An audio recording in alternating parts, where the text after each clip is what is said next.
प्रारब्ध पहले रचा, पीछे रचा शरीर। तुलसी चिंता क्यों करे, भज ले श्री रघुबीर।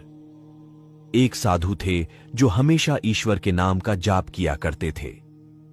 बुजुर्ग होने के कारण जब भी गुरुजी को शौच, स्नान आदि के लिए जाना होता था, वे अपने शिष्यों को आवाज लगाते थे और शिष्य ले जाते थे। धीरे धीरे कुछ दिन बाद शिष्य 2-3 बार आवाज लगाने के बाद भी कभी आते, कभी और भी देर से आते। एक दिन रात को निवृत्त होने के लिए जैसे ही गुरुजी आवाज लगाते हैं, तुरंत एक बालक आता है और बड़े ही कोमल स्पर्श के साथ गुरुजी को निवृत्त करवाकर बिस्तर पर लेटा जाता है। अब ये रोज का नियम हो गया।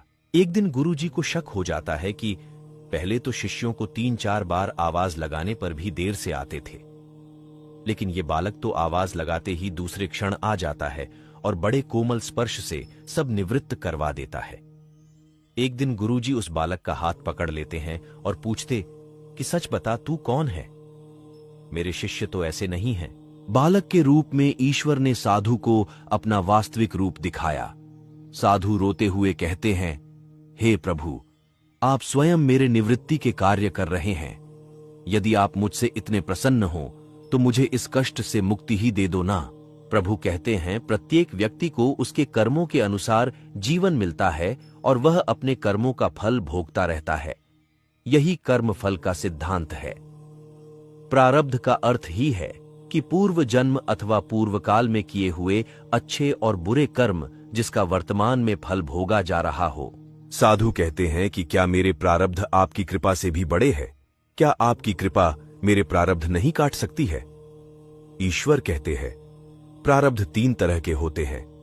मंद प्रारब्ध मेरा नाम जपने से कट जाते हैं।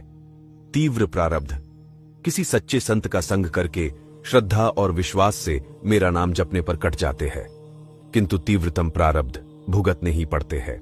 प्रभु कहते हैं कि मेरी कृपा सर्वोपरि है, ये अवश्य आपके प्रारब्ध काट सकती है, लेकिन फिर अगले जन्म में आपको ये प्रारब्ध भुगतने फिर से आना होगा।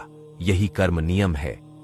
लेकिन जो हर समय श्रद्धा और विश्वास से मुझे जपते हैं, उनके प्रारब्ध मैं स्वयं साथ रहकर कटवाता हूं और तीव्रता का एहसास नहीं होने देता हूं।